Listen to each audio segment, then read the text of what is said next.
The rain hammered against the windshield of the black security van as it wound through the narrow country roads of Norfolk. Officer James Mitchell gripped the steering wheel tighter, his eyes scanning the darkening horizon. 23 years of Royal Protection Service had taught him to notice everything, to question the unusual, and today something felt wrong. The radio crackled to life in the van's cabin. "Control to Unit 7. We have reports of an unscheduled vehicle movement from Sandringham Estate. Black Range Rover. Registration Whiskey 77 Alpha. Last seen heading toward King's Lynn." James frowned. All Royal movements were coordinated through Central Command. An unscheduled departure meant either a security breach or an emergency. Neither option sat well in his stomach. "Unit 7 receiving." He responded into his radio. "Any word from the Family Protection Team?" "Negative, Unit 7. Princess Charlotte was scheduled to remain at Sandringham for the afternoon with Queen Camilla. No movement requests filed." The knot in James's stomach tightened. Princess Charlotte, at 9 years old, was known for her spirited nature, but she never left the estate without proper security protocols. Something was definitely wrong. As he rounded a bend near Wolferton, James spotted the Black Range Rover pulled over at the side of the road. Steam rose from under its hood, and hazard lights blinked weakly through the rain. He immediately recognized it as one of the royal vehicles from the estate's fleet. James pulled his van behind the stranded vehicle and radioed his position. "Control, this is Unit 7. I've located the vehicle. Appears to be broken down on the B-1440 near Wolferton. Approaching now. Copy that, Unit 7. Exercise standard protocols." James stepped out into the driving rain, his hand instinctively moving to his radio. The Range Rover's windows were tinted, making it impossible to see inside. He approached the driver's side window carefully, following his training. The window rolled down slowly, revealing Queen Camilla behind the wheel. Her usually composed face showed clear signs of stress, with worry lines creasing her forehead. Her hair, normally perfectly styled, was slightly disheveled. "Your Majesty," James said, offering a respectful nod while rain dripped from his cap. "I received reports of an unscheduled movement. Is everything all right?" Camilla's hands trembled slightly on the steering wheel. "Oh, James, thank goodness it's you. We've had a bit of a situation, and now the car is broken down completely." It was then that James heard it, the soft sound of crying from the back seat. His protective instincts immediately heightened. "Ma'am, is Princess Charlotte with you?" "Yes, she's in the back," Camilla said quietly. "We've had quite an afternoon, I'm afraid." James moved to the rear window and peered inside. Princess Charlotte sat curled up in the far corner of the back seat, her knees drawn to her chest, tears streaming down her face. Her school uniform was wrinkled, and her hair had escaped its usual neat ponytail. She looked smaller than her 9 years, vulnerable and frightened. The sight of the young princess in distress triggered every protective instinct James had developed over his career. "What happened, ma'am?" Camilla sighed deeply, her composure cracking slightly. "There was an incident at school today. Some children were being particularly cruel about her family, about recent events in the press.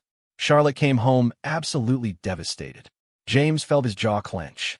The royal children faced unique challenges that no child should have to endure.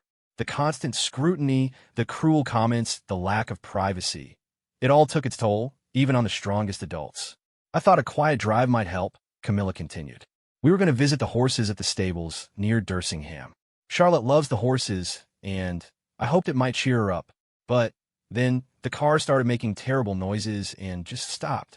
Through the rain-streaked window, James could see Charlotte's shoulders shaking with quiet sobs.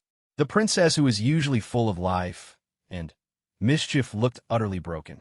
"Let me radio for a replacement vehicle," James said. "And perhaps we should get you both out of the rain." "Actually, James," Camilla said hesitantly, "could we possibly ride with you? Charlotte is quite upset about being in strange vehicles right now. She trusts you, and your van might feel more normal to her." James understood immediately. After a traumatic day, the familiar face and comfortable presence of someone she trusted could make all the difference to a distressed child. "Of course, ma'am. Let me get the doors open for you." James opened the rear door of his security van, which had been modified with comfortable seating for situations exactly like this. Camilla gently coaxed Charlotte from the Range Rover, wrapping her granddaughter-in-law in her own coat to shield her from the rain. As they settled into the van, James noticed Charlotte's red-rimmed eyes and the way she clung to Camilla's hand. The princess, who usually greeted him with a bright smile and cheeky questions about his job, now seemed withdrawn and fragile. "Hello, Princess Charlotte," James said gently as he climbed into the driver's seat. "I heard you've had a difficult day." Charlotte looked up briefly, offering a watery smile. "Hello, Mr. James. Thank you for helping us." The politeness in her voice, devoid of her usual spark, tugged at James's heart. He'd watched this little girl grow from a toddler into a bright, confident child. Seeing her this way felt personal. As they drove through the Norfolk countryside, Camilla explained more of what had happened. Some older children at school had seen the recent tabloid stories about the family. They were saying awful things about her father, about her grandfather, making up horrible stories. James knew exactly which stories Camilla meant. The press had been particularly vicious lately, manufacturing controversies and printing half-truths designed to sell papers rather than report news. The fact that these lies were now hurting a child made his blood boil. "Children can be especially cruel," Camilla continued quietly, stroking Charlotte's hair. "They don't understand the impact of their words." One child told Charlotte that her family didn't deserve to be royal, that they were bad people who stole from the country. Charlotte's quiet sniffle from the back seat made James's hands tighten on the steering wheel. How could children be so heartless? How could adults allow such poison to reach innocent ears? And then Camilla's voice cracked slightly. "Charlotte came home and asked me if her daddy was really a bad man, if people really hated her family so much that they wanted them to go away." The van fell silent except for the steady rhythm of rain on the roof. James felt a wave of protective anger wash over him. Princess Charlotte was one of the kindest, most genuine children he'd ever met. The idea of her questioning her family's worth because of malicious gossip was heartbreaking. "Your Majesty," James said carefully, "if I may suggest, perhaps we could take a different route today. I know Charlotte loves the horses, but maybe we could visit somewhere that might remind her of happier times." Camilla looked hopeful. "What did you have in mind?" "There's a small farm about 20 minutes from here. The owner, Mrs. Elizabeth Baker, supplies organic vegetables to the estate. She has the most extraordinary garden, and she keeps rescue animals. She's a lovely woman, very discreet, and she has grandchildren Charlotte's age." James had visited the farm many times during security sweeps, and he'd always been impressed by Mrs. Baker's warmth and genuine kindness. If anyone could help restore a little girl's faith in humanity, it would be her. Charlotte lifted her head slightly. "Rescue animals?" It was the first spark of interest James had heard in her voice since finding them. "Yes, Princess. Mrs. Baker takes in animals that need special care. She has a pony that was born blind, some chickens that were abandoned, and a pig named Winston who thinks he's a dog." Despite herself, Charlotte's lips almost curved into a smile. "A pig who thinks he's a dog? He follows Mrs. Baker everywhere, sits when she tells him to, and even tries to fetch sticks, though he's not very good at bringing them back." This time, Charlotte did smile just a little. It was the first genuine expression James had seen from her all afternoon. Camilla squeezed Charlotte's hand. "That sounds wonderful, James. If you think Mrs. Baker wouldn't mind the unexpected visit, I'll call ahead," James assured her. "She's the kind of person who would be honored to help, especially knowing the circumstances." As James made the call, using his secure phone to contact Mrs. Baker through the estate's connections, he watched Charlotte in the rearview mirror. She was still sad, still hurt, but there was a flicker of curiosity in her eyes that hadn't been there before. Mrs. Baker was, as James expected, immediately welcoming. "Of course, bring the little love over. I've got fresh scones in the oven, and Winston's been particularly entertaining today.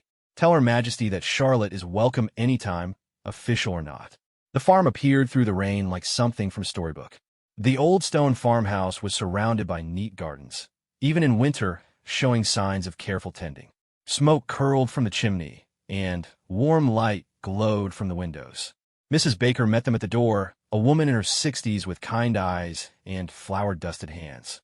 She didn't curtsy or make a fuss about protocol. Instead, she simply smiled at Charlotte and said, "You must be the young lady who loves animals. I'm Elizabeth, but everyone calls me Grandma Lizzie. Would you like to meet Winston?" Charlotte nodded shyly, still clinging to Camilla's hand but showing more interest than she had all day. As they walked toward the barn, Mrs. Baker chatted easily about her animals, not mentioning anything about royalty or recent troubles. She treated Charlotte exactly like any other child visiting the farm, with kindness, respect, and genuine interest in what she had to say. Now, Winston is a bit of a character, Mrs. Baker explained as they approached a large pen. He came to us when he was just a piglet, abandoned by his mother. He attached himself to our old border collie, Mac, and learned all his habits. Mac passed away last year, but Winston still thinks he's a dog. As if on cue, a large pink pig came trotting toward the fence, tail wagging like a dog's, making excited, snorting sounds that almost sounded like barking. For the first time all day, Charlotte laughed. It was a real laugh, bubbling up from somewhere deep inside her that hadn't been touched by the day's cruelty. He really does think he's a dog. Watch this, Mrs. Baker said, picking up a small stick. Winston, seed.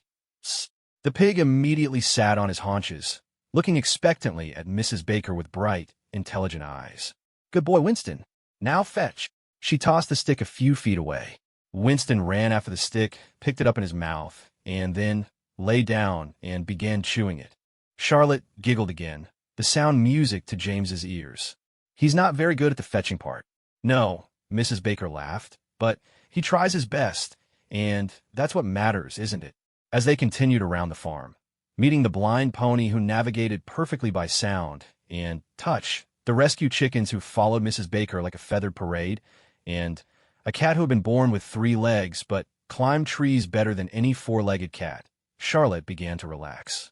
The transformation was gradual but unmistakable. Her shoulders straightened, her grip on Camilla's hand loosened, and, most importantly, she began to smile again. Not the polite, practiced smile she wore at public events, but her real smile, the one that lit up her entire face. Each of these animals, Mrs. Baker explained as they walked, was rejected by someone, abandoned, or born different. But here, they're not broken or wrong. They're just special in their own way.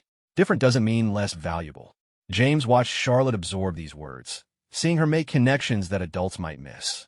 This wise woman was teaching the princess something no amount of royal protocol or media training could provide, that being different, being scrutinized, being misunderstood didn't diminish her worth. As the afternoon light began to fade, they gathered in Mrs. Baker's warm kitchen for tea and fresh scones. Charlotte sat at the scrubbed wooden table, Winston curled up at her feet like an enormous pink dog, and told Mrs. Baker about her own pets at home.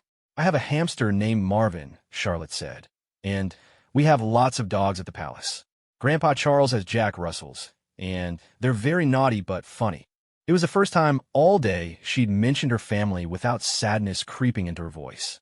Mrs. Baker listened with genuine interest, asking questions about Marvin and the palace dogs, treating Charlotte's life as simply another child's experience rather than something extraordinary or intimidating. As they prepared to leave, Mrs. Baker pressed a small wrapped package into Charlotte's hands. This is for Marvin, she said with a wink. Special organic treats I make for small animals. And this, she handed Charlotte a small photo of Winston sitting like a dog, is so you can remember that being different makes you special, not wrong. Charlotte hugged the photo and then spontaneously hugged Mrs. Baker. Thank you, Grandma Lizzie. This was the best part of my whole day. As they walked back to the van through the gathering dusk, James noticed a change in Charlotte's posture. She was walking taller, holding her head up, and though traces of the day's sadness remained, there was something else there now, resilience. Feeling better, Princess? James asked as they settled back into the van. Charlotte nodded, then looked thoughtful. Mr. James, do you think Winston knows he's different from other pigs? What do you think? I think he knows, but he doesn't care. He's happy being himself. James smiled in the darkness. I think you're absolutely right. As they drove back through the Norfolk countryside towards Sandringham, Charlotte asked quietly, Grandmama, are we different from other families? Camilla considered her answer carefully. Yes, darling, we are. Our circumstances are unusual, and that brings both wonderful opportunities and difficult challenges. Like Winston, very much like Winston. We might not fit everyone's idea of normal, but that doesn't make us wrong or bad. It just makes us who we are. Charlotte was quiet for a moment, then said, I think I want to be like Winston, happy being myself, even if some people don't understand. James felt his chest tighten with emotion. This 9-year-old princess had just articulated something many adults never learned, that self-worth comes from within, not from others' approval. As Sandringham's lights came into view through the trees, Charlotte suddenly sat up straighter. Mr. James, can we visit Grandma Lizzie again sometime? I'm sure that can be arranged, Princess. And can we bring Daddy next time? I think he would like Winston. The innocence and love in her voice brought tears to James's eyes. After a day of having her family attacked and questioned, Charlotte's instinct was to share something beautiful with them, not to distance herself from them. As they pulled up to the estate, Charlotte turned to James. Thank you for taking care of us today. And thank you for knowing about Grandma Lizzie. It's my job to take care of you, Princess. But more than that, it's my honor.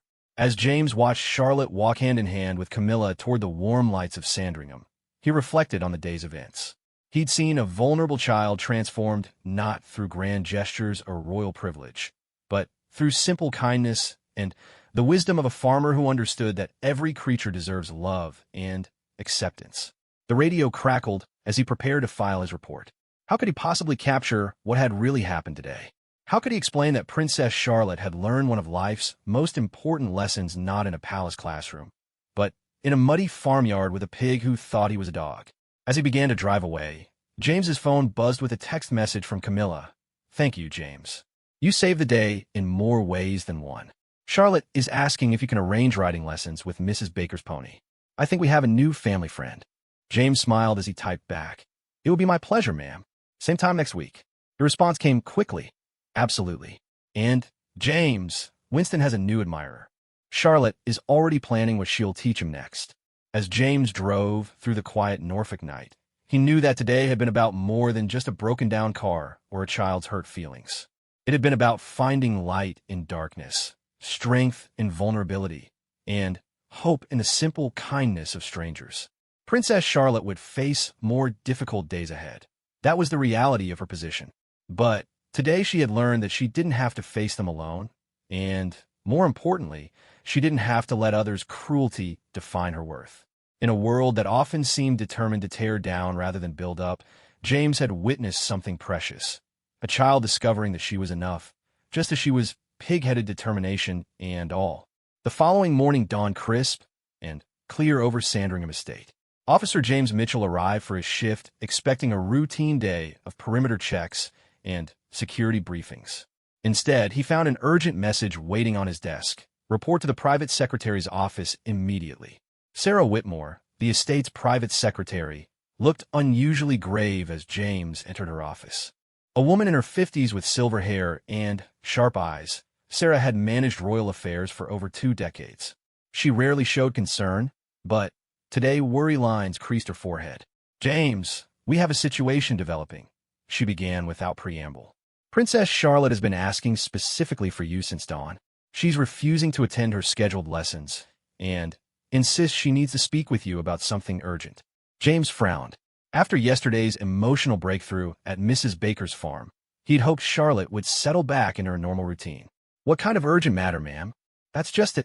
She won't say. She simply keeps repeating that she needs to talk to Mr. James about something very important that can't wait. Sarah paused, studying James's face. There's more. Queen Camilla called this morning. Apparently, Charlotte woke up from nightmares 3 times during the night, calling for her parents and asking questions about family secrets. The knot that had formed in James's stomach yesterday returned with renewed force. What kind of questions? According to Her Majesty, Charlotte kept asking whether there were things about her family that she didn't know, whether people were hiding important information from her. She seemed particularly fixated on the idea that adults were keeping secrets that might hurt her or her family. James felt a chill run down his spine. Children who experienced trauma often became hypervigilant, convinced that danger lurked in every unknown corner. Yesterday's cruel comments at school had clearly planted seeds of suspicion in Charlotte's young mind. Where is she now? James asked. In the morning room with her tutor, Miss Williams. But she's not participating in lessons. She's just sitting by the window, watching for you. As James made his way through Sandringham's elegant corridors, he tried to piece together what might have triggered Charlotte's overnight anxiety. Yesterday had ended on such a positive note, with Charlotte laughing and planning future visits to Mrs. Baker's farm. What had changed? The morning room was flooded with golden sunlight, streaming through tall windows that overlooked the estate's manicured gardens. Charlotte sat curled in a window seat, still in her pajamas and dressing gown, her lesson books untouched on the nearby table. Miss Williams, a patient woman in her 30s, sat quietly reading, occasionally glancing at her young pupil with obvious concern. "Princess Charlotte," James said softly as he entered the room. Charlotte's head snapped up, her eyes immediately focusing on him with an intensity that seemed far too old for her 9 years. "Mr. James, you came." She jumped down from the window seat and ran to him, wrapping her arms around his waist in a fierce hug that spoke of deep need rather than simple affection. "Of course I came," James said gently, kneeling down to Charlotte's eye level. "I heard you wanted to speak with me about something important." Miss Williams quietly gathered her books and slipped from the room, understanding that this conversation required privacy. Charlotte glanced around nervously, as if checking for hidden listeners, then pulled James toward the window seat. "We need to talk where no one can hear us," she whispered urgently. The paranoia in her voice alarmed James more than any tears could have. This wasn't the same broken but hopeful child from yesterday. This was a little girl who had spent the night constructing terrible possibilities in her mind. "What's troubling you, princess?" James asked as they settled onto the cushioned window seat. Charlotte bit her lip, a habit James had noticed she displayed when wrestling with difficult thoughts. "Last night, I heard Grandmama talking on the phone. She thought I was asleep, but I came downstairs for water." James waited patiently, understanding that rushing Charlotte would only increase her anxiety.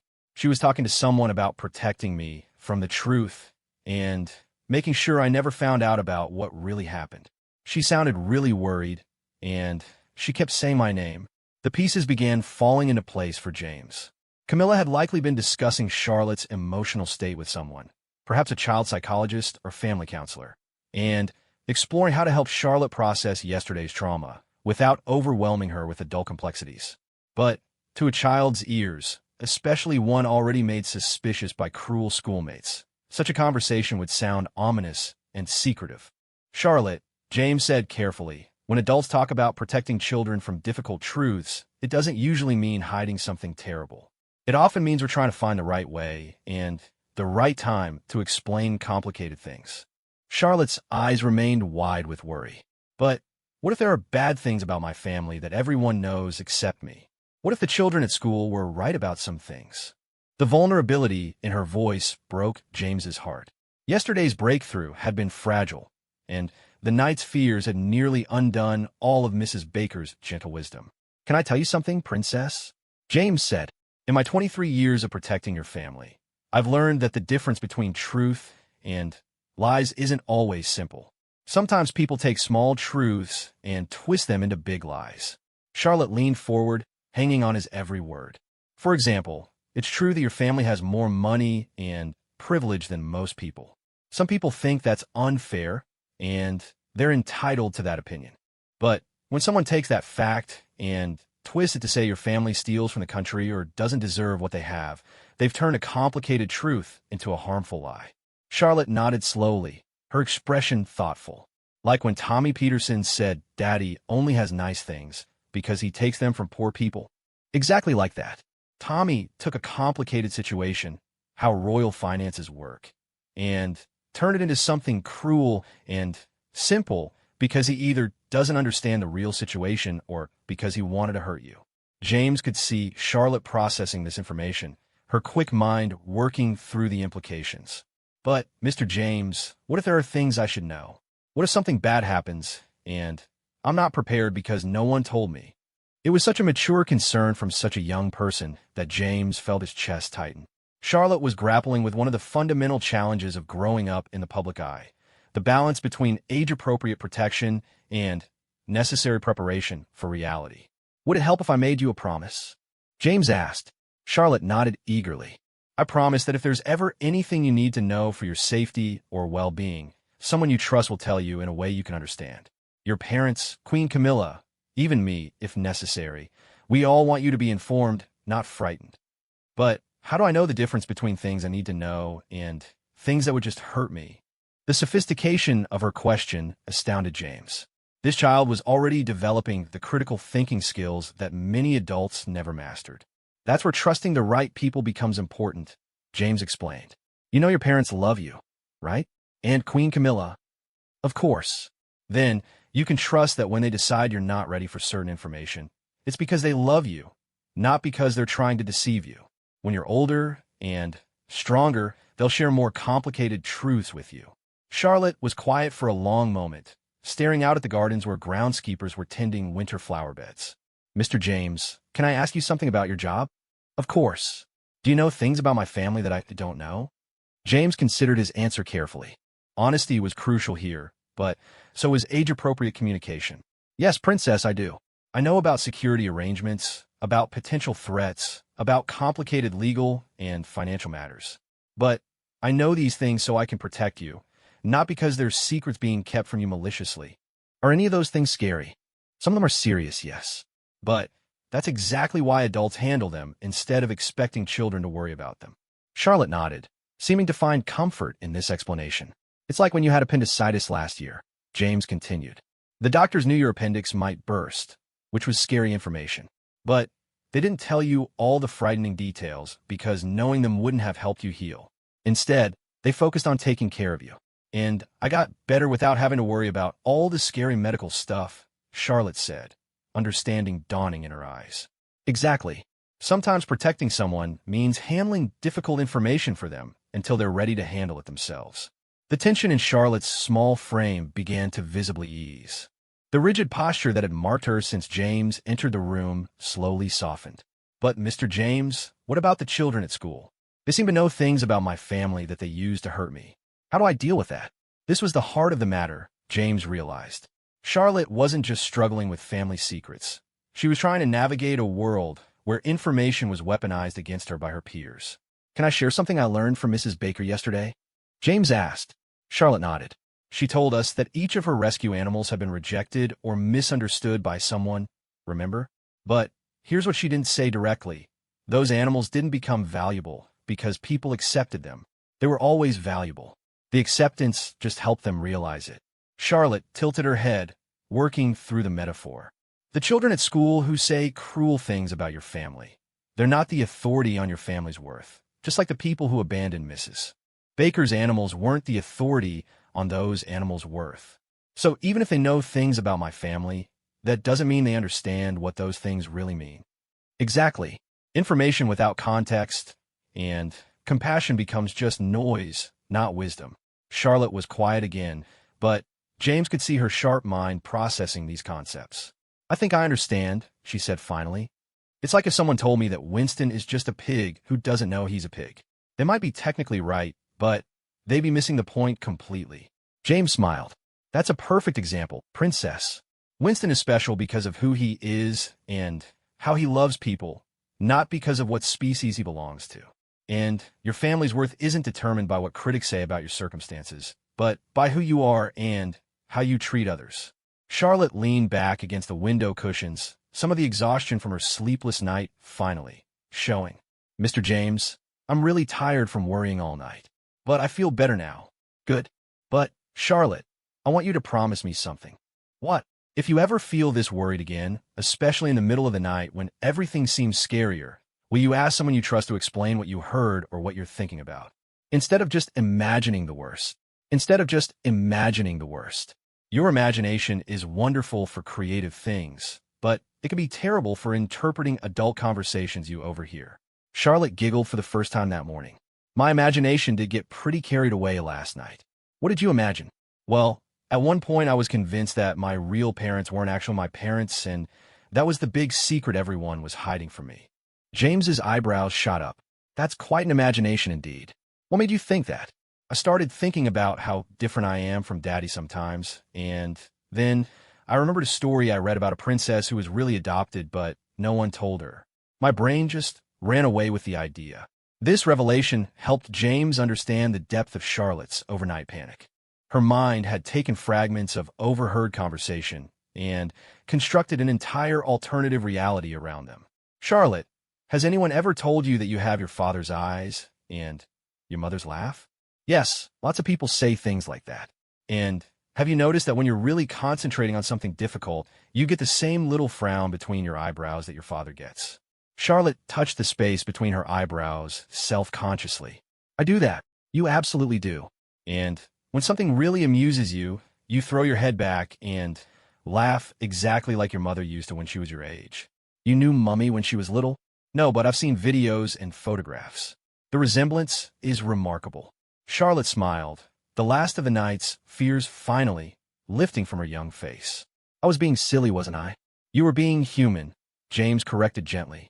When we're scared and tired, our minds can convince us of all sorts of things that seem ridiculous in the daylight. A soft knock at the morning room door interrupted their conversation. Queen Camilla appeared, still in her morning clothes, her face showing the strain of a worried night. Charlotte, darling, how are you feeling? Much better, Grandmama. Mr. James helped me understand about secrets and truth and why my imagination ran away with me last night. Camilla's relief was palpable. I'm so glad, sweetheart. I was quite worried about you. Charlotte jumped up and hugged her step-grandmother tightly. I'm sorry I worried you. And I'm sorry I listened to your phone conversation. I know I shouldn't have. Oh, darling, you have nothing to apologize for. I should have been more careful about where I had that conversation. What were you really talking about? Charlotte asked, then quickly added, You don't have to tell me if it's adult stuff, but I'm curious. Camilla glanced at James, who nodded encouragingly. I was speaking with Dr. Margaret Henley, a child psychologist who specializes in helping children who face unique pressures. I wanted advice on how to help you process what happened at school without overwhelming you with more information than you're ready for. Charlotte's eyes widened. You were trying to figure out how to help me? Of course, darling. That's what people who love you do. They seek expert advice when they want to help, but aren't sure of the best approach. And the truth, you were worried about me learning? Dr. Henley and I were discussing whether you were ready to understand some of the more complicated aspects of public life, like why some people criticize our family, even when we're trying to do good work.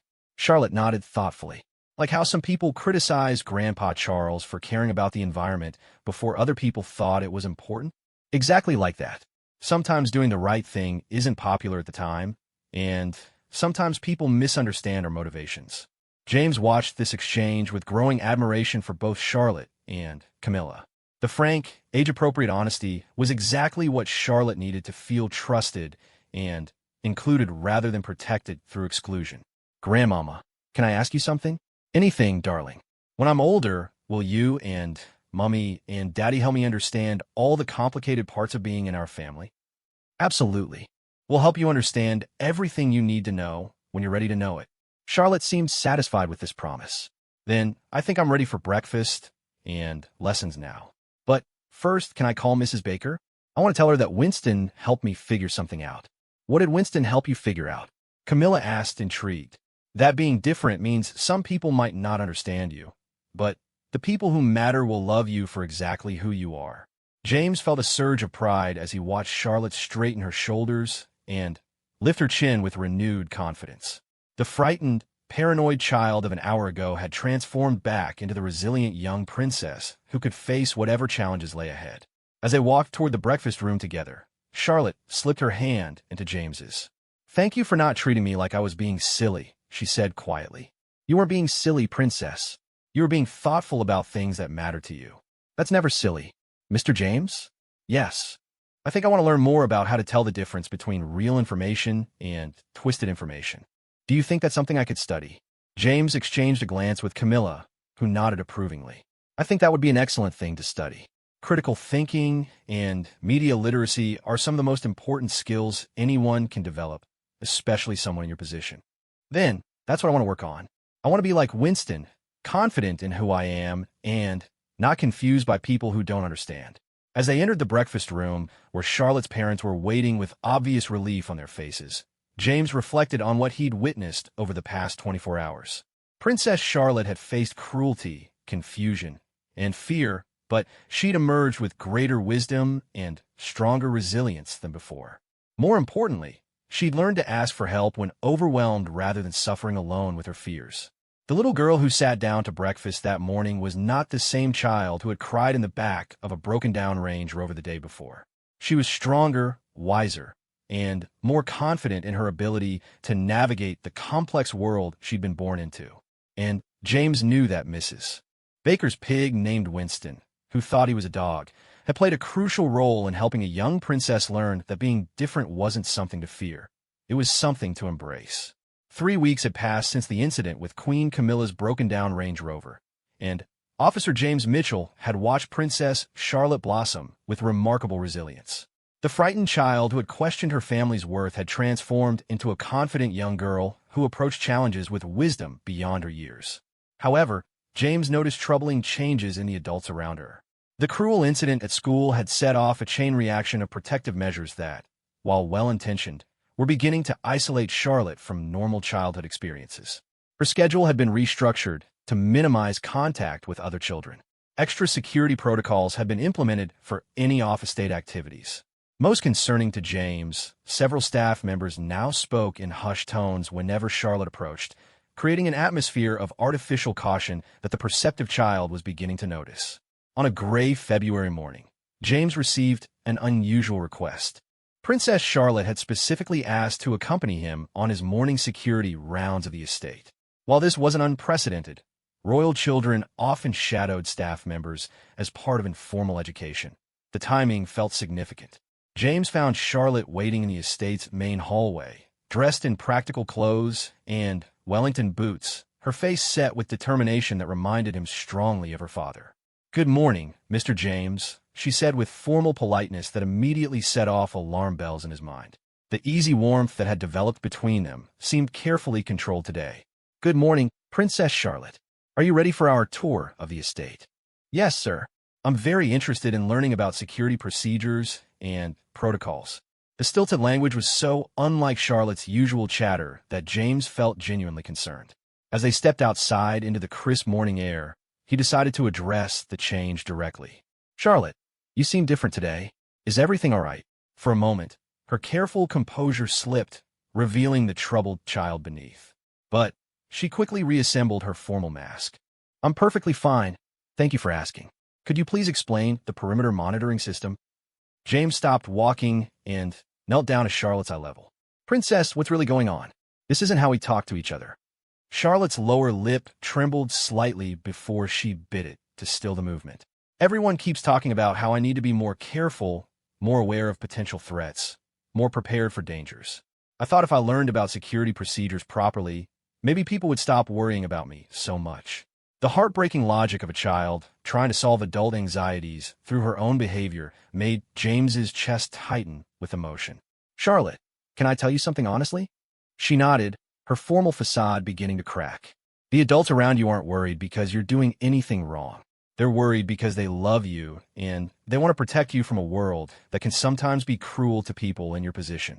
But their worrying is making everything feel scary again," Charlotte said quietly. "People keep having conversations that stop when I walk into rooms. Miss Williams jumps whenever the phone rings. Even Grandmama seems nervous about letting me do normal things." James felt a surge of protective anger toward the well-meaning but misguided adults who had allowed their own anxiety to contaminate Charlotte's recovery. "How does that make you feel?" he asked gently. "Like I'm made of glass and might break if anything touches me," Charlotte admitted. "Like I'm not strong enough to handle my own life anymore." The vulnerability in her voice revealed the true cost of the excessive protection. In trying to shield Charlotte from potential harm, the adults had inadvertently undermined her growing confidence and resilience. "Charlotte, do you remember what Mrs. Baker taught us about her rescue animals? That they were valuable because of who they were, not because people accepted them. And what did Winston show us about being different?" Charlotte's expression brightened slightly. "That you can be happy being yourself even if some people don't understand. Those lessons are still true, even when the adults around you are feeling protective. Your worth and your strength haven't changed because people are worried about you." Charlotte walked quietly beside James as they continued their circuit of the estate. Near the stable block, she finally spoke again. "Mr. James, I've been thinking about something Mrs. Baker said about her animals learning to trust again after being hurt." "What about it?" "She said it was important not to let one bad experience make them afraid of all new experiences. But I think that's what's happening to me." James was continually amazed by Charlotte's insight. At 9 years old, she was articulating psychological principles that many adults struggled to understand. "Can you explain what you mean?" "The awful day at school was really hard, and it hurt a lot. But now everyone's acting like every day at school might be awful, like every new person I meet might be cruel, like every activity outside the estate might be dangerous." She paused, gathering her thoughts with characteristic precision. But that's not actually true, is it? Most days at school are fine. Most people I meet are kind. Most activities are fun and safe. You're absolutely right, James confirmed. One bad experience doesn't mean all future experiences will be bad. Then, why is everyone acting like it does? It was a fair question that deserved an honest answer. Because when adults love someone as much as your family loves you, sometimes their protective instincts can become overwhelming. They remember how much it hurt to see you in pain, and they want to prevent any possibility of that happening again. Even if preventing it means I miss out on good things. Even then, sometimes, it's not logical, but emotions rarely are. Charlotte nodded thoughtfully as they approached the estate's small chapel, a peaceful stone building where the royal family often attended private services.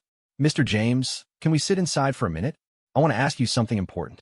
The chapel's interior was dim and quiet, with colored light streaming through stained glass windows.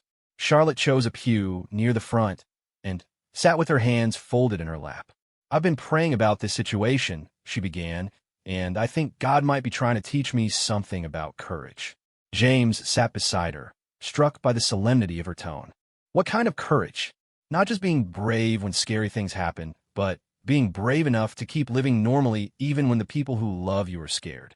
The sophistication of this insight took James's breath away. Charlotte was grappling with one of the most complex aspects of resilience, the courage to remain vulnerable in the face of others' fear. That's a very mature way to think about courage, princess. But I don't know how to do it without hurting people's feelings. If I act normally when everyone's worried, they might think I don't care about their concern. Charlotte had identified the central dilemma of her situation with remarkable clarity. She needed to reclaim her autonomy while respecting others' legitimate care and concern. What if we thought about this as a communication problem rather than a courage problem? James suggested. What do you mean? Maybe the solution isn't choosing between normal behavior and respecting others' worry. Maybe it's helping the worried people understand what you need to feel safe and confident. Charlotte considered this idea, her young face serious with concentration. Like explaining why normal activities are important to me? Exactly. And perhaps asking them to explain specifically what they're worried about, so you can address real concerns rather than vague fears. That makes sense. If everyone's clear about what the actual risks are, we can make smart decisions instead of scared decisions. James marveled at Charlotte's ability to cut through emotional complexity to reach practical solutions. Would you like help having these conversations with your family? Yes, please. But, Mr. James, can I ask you to do something else too? Of course. Can you help me plan something that proves I'm ready to engage with the world again? Something that shows I've learned from what happened, but I'm not going to let it make me afraid. The request revealed Charlotte's deep understanding of the situation. She recognized that she needed to demonstrate her resilience rather than simply assert it. What did you have in mind? Charlotte's eyes lit up with an excitement James hadn't seen in weeks. I want to organize a visit to Mrs. Baker's farm for other children. Not just royal children or children from privileged families, but children who might benefit from meeting her rescue animals and learning about resilience. The proposal was so unexpected and ambitious that James found himself speechless for a moment. You want to create an outreach program? I want to share what Winston and Mrs. Baker taught me with children who might need those lessons. Children who feel different or rejected or misunderstood. The generosity of spirit behind the idea moved James deeply. Instead of retreating from the world that had hurt her, Charlotte wanted to reach out to help others facing similar challenges. That's a beautiful idea, princess, but it would require significant planning and coordination. I know. That's why I need help. But, Mr. James, I think this is important. Mrs. Baker's animals taught me that being different doesn't mean being broken. Other children need to learn that too. As they sat in the peaceful chapel, James began to see the full scope of Charlotte's vision. This wasn't just about proving her own resilience. It was about transforming her painful experience into something that could help others. Have you thought about what kinds of children you'd like to include? Children from local schools who might be struggling with feeling different. Children with disabilities who need to know they're valuable. Children who are being bullied because they don't fit in. Children like me, who sometimes feel like they're carrying burdens that other children don't understand. The inclusivity of her vision impressed James. Charlotte wasn't just thinking about children who shared her specific circumstances, but about any child who felt isolated or misunderstood. And you believe Mrs. Baker would be willing to participate? I think she would love it. She told me that her animals exist to teach people about love and acceptance. This would give them a bigger purpose.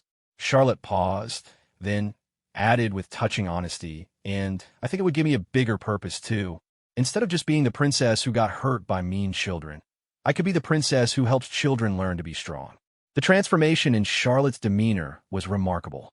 The formal, careful child who had begun their walk had been replaced by an animated, purposeful young girl with fire in her eyes and determination in her voice. Charlotte, I think your idea is brilliant, but implementing it will require convincing a lot of concerned adults that you're ready for this kind of public engagement. That's why I need your help. You understand what I learned from Mrs. Baker and Winston. You know that I'm not fragile or broken. I do know that. But are you prepared for the possibility that some people might not be ready to support this project? Charlotte's expression grew thoughtful. If they're not ready, then I'll wait and prove my readiness in other ways first. But, Mr. James, I don't want to wait forever. I want to use what I learned while it's still fresh and meaningful to me. The urgency in her voice revealed an important truth. Charlotte understood that healing and growth were active processes that required engagement with the world, not withdrawal from it. Let's start with a conversation with your parents and Queen Camilla, James suggested. If we can help them understand your vision and your reasoning, they might become advocates for the project. And if they're still too worried, then we'll address their specific concerns one by one until they feel confident in your readiness. Charlotte nodded decisively. When can we have this conversation? How about this afternoon? Your parents are scheduled to arrive from London, and Queen Camilla will be here for tea. Perfect. Mr. James? Yes, Princess. Thank you for believing that I'm strong enough for this. Everyone's been so focused on protecting me from being hurt again that they forgot I'm also strong enough to help others. As they walked back toward the main house, James reflected on the remarkable conversation they'd just shared. Princess Charlotte had not only recognized the limiting effects of excessive protection, but had formulated a constructive response that would benefit others while proving her own resilience. The child who had once questioned her family's worth now wanted to use her position to help other children find their own worth. The princess who had felt isolated by her differences now wanted to create community for children who felt similarly isolated. Most importantly, Charlotte had demonstrated that true healing didn't come from avoiding future challenges, but from engaging with the world from a place of strength and purpose. As they approached Sandringham's front entrance, Charlotte suddenly stopped walking. Mr. James, I just realized something. What's that? Yesterday I was trying to make myself smaller and more careful so people wouldn't worry about me. Today I'm planning to make myself bigger and more visible so I can help other people. And how does that feel? Charlotte smiled, and James saw in her expression the confident, compassionate young woman she was growing into. It feels like Winston, happy to be exactly who I am, ready to love the world even if the world doesn't always understand me. James knew in that moment that Princess Charlotte had not only recovered from her traumatic experience, she had emerged from it with greater wisdom, empathy, and purpose than before. The afternoon conversation with her family would be crucial, but James felt confident that they would see what he saw, a young girl who had transformed pain into purpose, difference into strength, and isolation into community. As they entered Sandringham, James's radio crackled with routine security updates, but his mind was already working on how to help Charlotte present her vision in a way that would address her family's concerns while honoring her remarkable growth and determination. The little girl walking beside him was ready to change the world, one rescued animal and one struggling child at a time. James's job now was to help the adults around her see that protecting her meant supporting her mission, not limiting her reach. The afternoon light streamed through the tall windows of Sandringham's drawing room as Officer James Mitchell waited with Princess Charlotte for her family to join them. The 9-year-old princess sat perfectly still on the edge of a silk-upholstered chair, her small hands folded in her lap, but James could see the nervous energy radiating from her frame. "Are you ready for this conversation, Princess?" James asked gently. Charlotte nodded with determination, though her voice revealed a hint of uncertainty. "I've been practicing what I want to say, but what if they think my idea is too ambitious? What if they're still too worried to let me try? Then we'll listen to their concerns and find ways to address them, James assured her. Remember, they love you and want you to succeed. Sometimes love just needs help understanding the best way to support someone. The drawing room door opened to admit Princess Catherine and Prince William, followed by Queen Camilla. The immediate shift in atmosphere was palpable. James could see the careful way Charlotte's parents approached her, as if she might break at any moment. The excessive caution that had developed over the past 3 weeks was evident in their every gesture. "Hello, darling," Catherine said softly, settling beside Charlotte on the sofa. "James said you wanted to speak with us about something important." William took a chair across from them, his expression mixing curiosity with concern. "Are you feeling all right? You're not having more worries about school or—" "I'm fine, Daddy," Charlotte interrupted gently but firmly. "Actually, I'm better than fine. I have something exciting to share with you." Camilla raised an eyebrow at Charlotte's confident tone. Over the past weeks, their conversations with Charlotte had been marked by careful concern and gentle probing about her emotional state. This direct, purposeful energy was something new. "Mr. James has been helping me think about what I learned from our visit to Mrs. Baker's farm," Charlotte began, her voice growing stronger as she spoke. "And I've realized that I want to share those lessons with other children who might need them." She proceeded to outline her vision for bringing children to Mrs. Baker's farm, explaining her reasoning with remarkable clarity and emotional intelligence. James watched the adults' faces as Charlotte spoke, noting their surprise at the sophistication of her proposal and the evident strength behind her conviction. "So you see," Charlotte concluded, "I don't want what happened at school to make me afraid of being around other children or trying new things. I want to use what I learned to help children who might be struggling with feeling different or rejected." The room fell silent as the 3 adults absorbed what they'd heard. James could see them processing not just Charlotte's words, but the transformation they represented. William was the first to speak, his voice filled with wonder. "Charlotte, this is remarkable. The thought and care you've put into this idea is extraordinary. But, sweetheart," Catherine added carefully, "this would involve a lot of public interaction, media attention, organizational complexity. After what you've been through, are you certain you're ready for that level of exposure?" Charlotte's expression grew thoughtful rather than defensive. "Mummy, I understand your concern, but I think there's a difference between being ready for something and being unafraid of it." Camilla leaned forward with interest. "Can you explain what you mean by that?"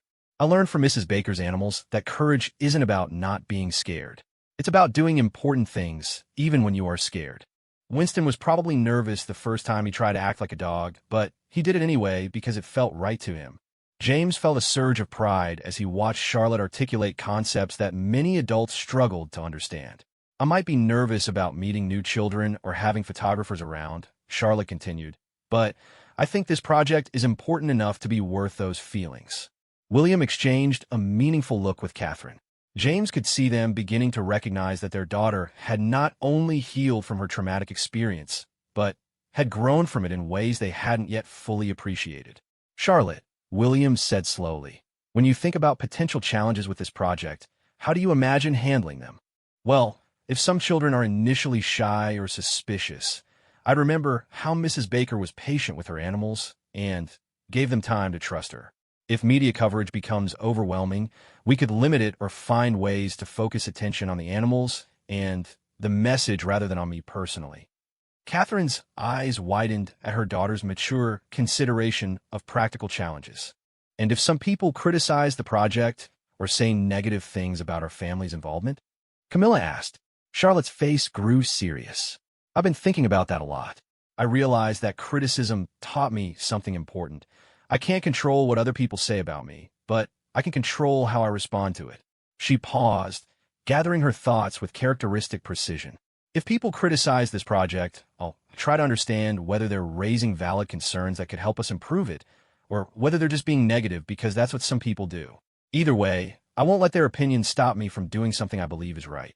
The transformation in the room's atmosphere was remarkable.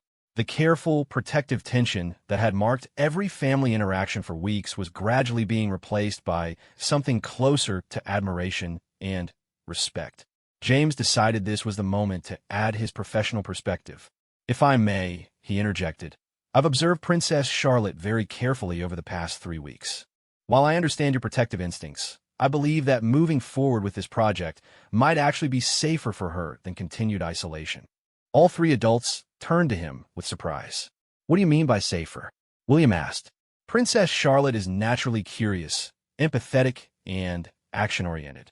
Keeping her in an artificially protected environment isn't eliminating risk.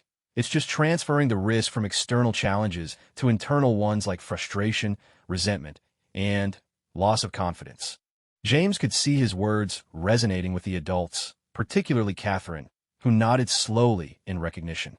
Additionally, James continued, this project would provide structured, supervised interaction with the outside world. Rather than waiting for uncontrolled exposure to potentially negative situations, we'd be creating positive interactions that reinforce the lessons Princess Charlotte has learned. Charlotte looked at James with gratitude, then turned back to her family. I know you want to protect me, she said softly, and I love you for that. But the best protection you can give me isn't keeping me away from the world. It's helping me engage with the world from a position of strength and purpose.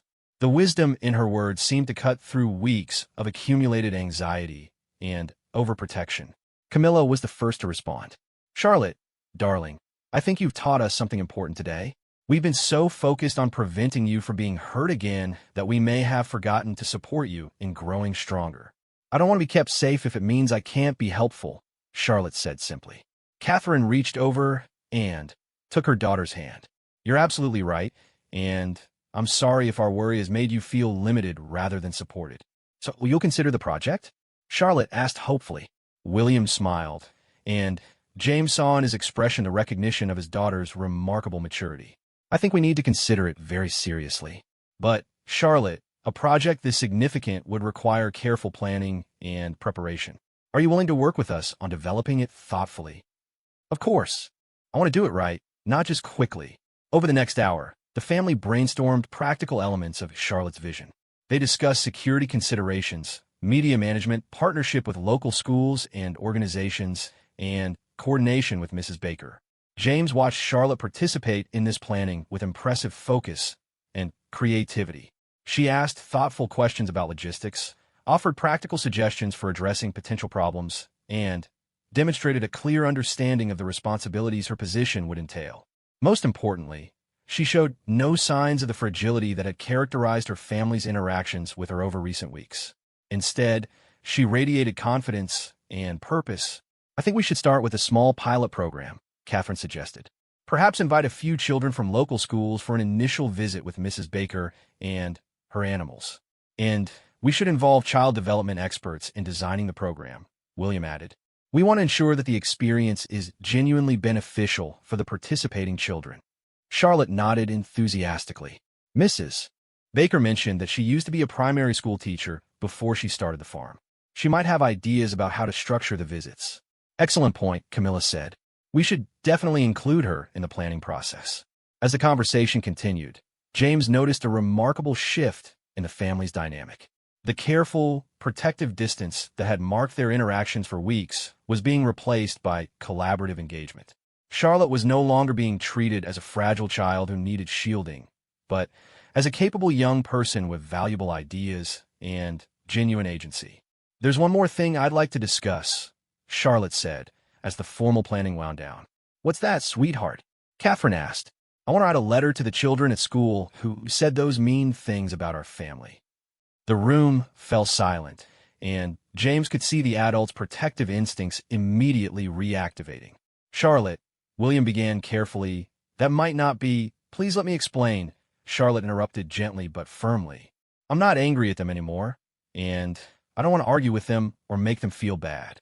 But I think they should know that their words had consequences and that maybe there are better ways to express their feelings. She paused, then added with touching sincerity, and I want them to know that I forgive them and that I hope they'll join me at Mrs. Baker's farm someday if they want to. The generosity of spirit behind this proposal left the adults speechless for a moment. Darling, Catherine said softly, that's incredibly mature and kind of you, but are you certain you're ready for that kind of direct engagement? I think writing the letter will help me practice expressing my feelings clearly and kindly, even when the topic is difficult. And if they respond negatively, at least I'll know I tried to build bridges instead of walls. James found himself in awe of Charlotte's emotional intelligence. She was proposing to transform a situation of conflict into an opportunity for reconciliation and growth. What would you want to say in this letter? Camilla asked. Charlotte thought carefully before responding.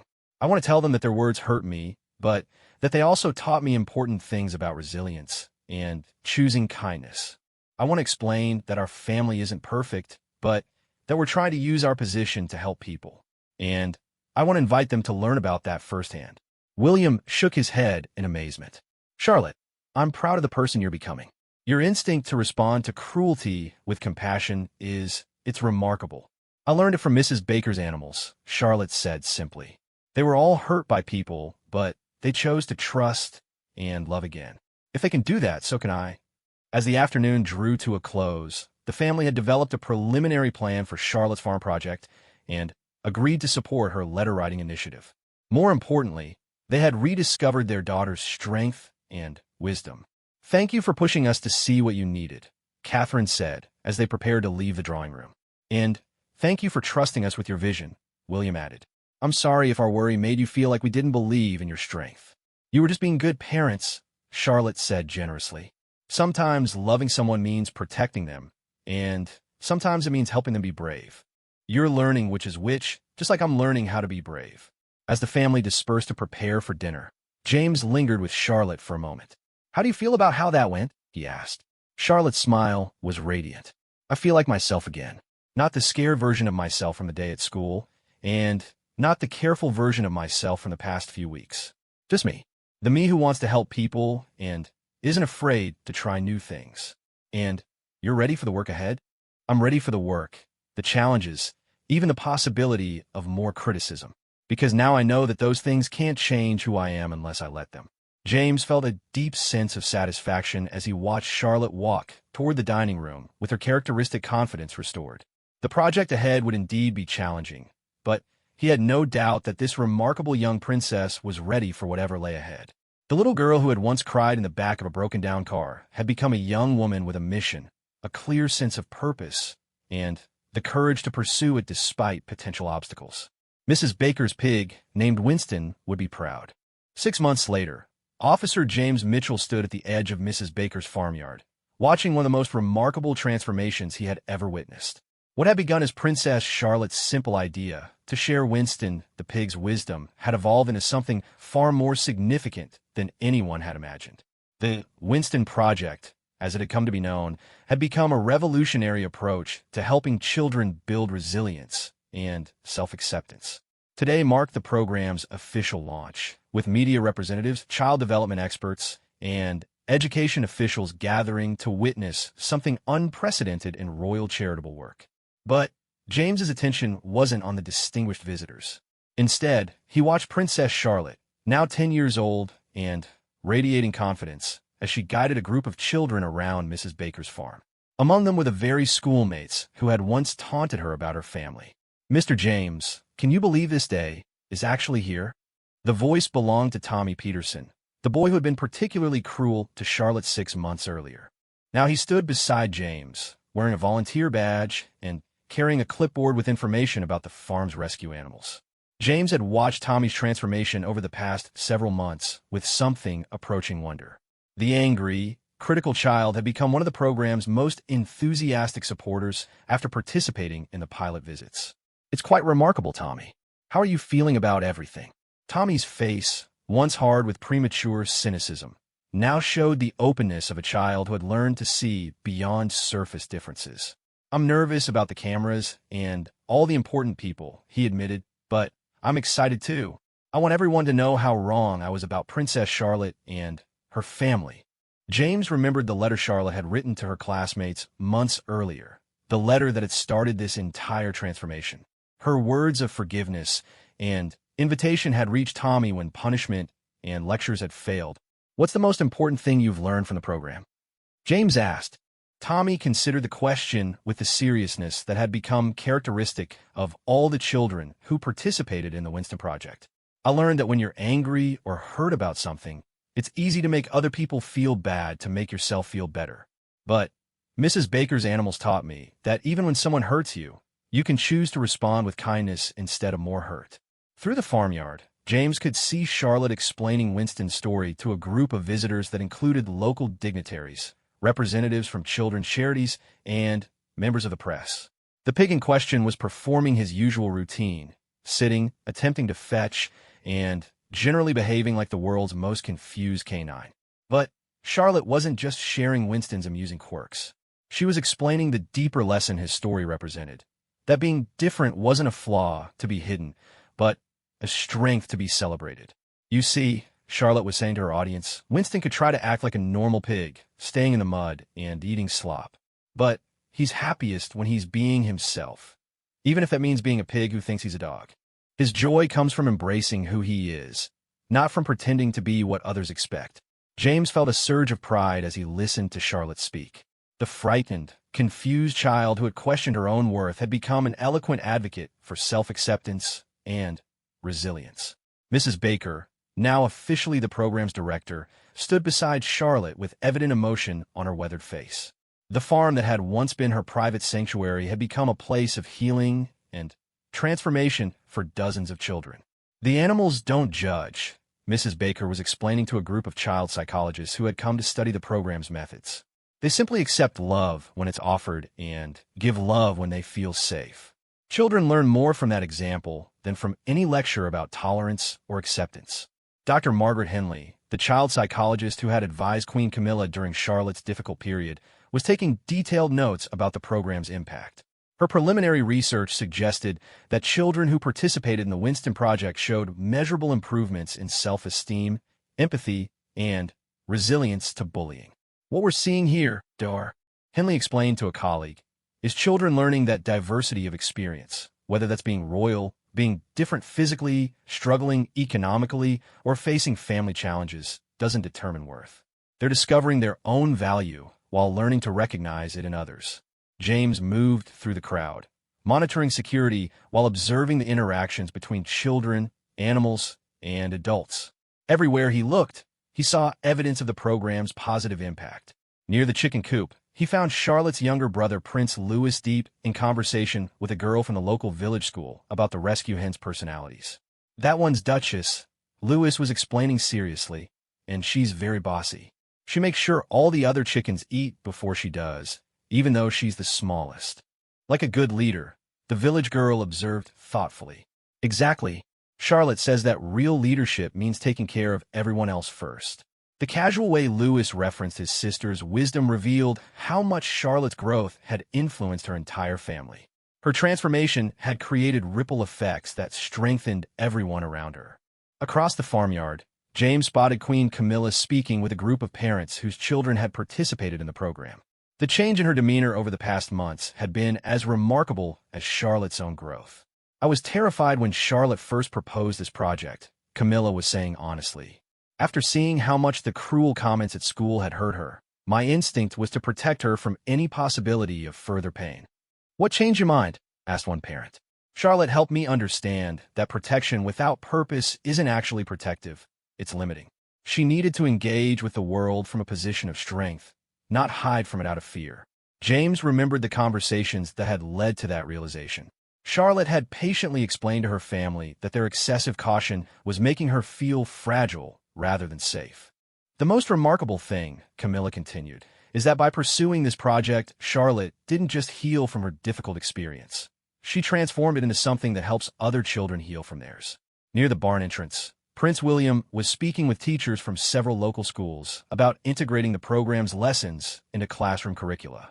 What we're learning, one teacher explained, is that children who understand their own worth are far more resistant to both bullying others and being devastated by bullying themselves.